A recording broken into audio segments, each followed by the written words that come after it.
honourable member for Mississauga, Brampton South.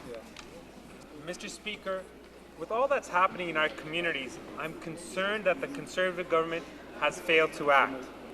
While so many of our constituents are suffering, in Mississauga, Brampton South, we've already felt the effects of a declining housing market, crumbling infrastructure, and a collapsing auto sector.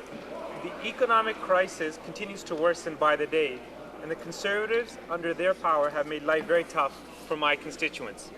Seniors worry if they have enough money to get through the month, families are having to cut their budgets, and young people wonder what the future has in store for them.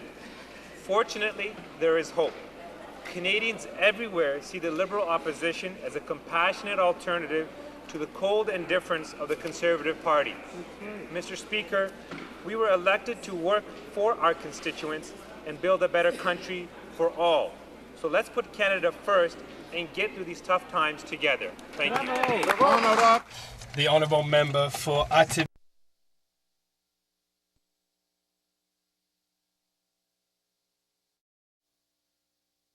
The honourable member for Mississauga, Brampton South. Mr. Speaker, the North American auto industry is one of the most integrated in the world, with over $150 billion in cross-border trade annually. Logically then, the Conservatives should be working with the Americans on an integrated solution. Yet the industry ministry was completely caught off guard when President Obama announced numerous initiatives to shore up consumer confidence. With so many jobs on the line, why is this government out of the loop? The Honourable Minister of Industry. Well, Mr. Speaker, in fact, it's quite the opposite. As President Obama said himself to the people of the United States of America in his live televised address on Monday, he is working with the Canadians. He saluted the Canadians. That means the Canadian government, Mr. Speaker, because we have a consistent, cogent position on the auto sector. It doesn't mean the Liberals who say one thing at one end of the country and another thing at the other end of the country, Mr. Speaker. Honourable member for Mississauga, Brampton South. Mr. Speaker, many of my constituents in Mississauga, Brampton South work in the auto sector. Constituents like Jerry Mifsud of Berger Precision Limited needs this government to fight for their interests.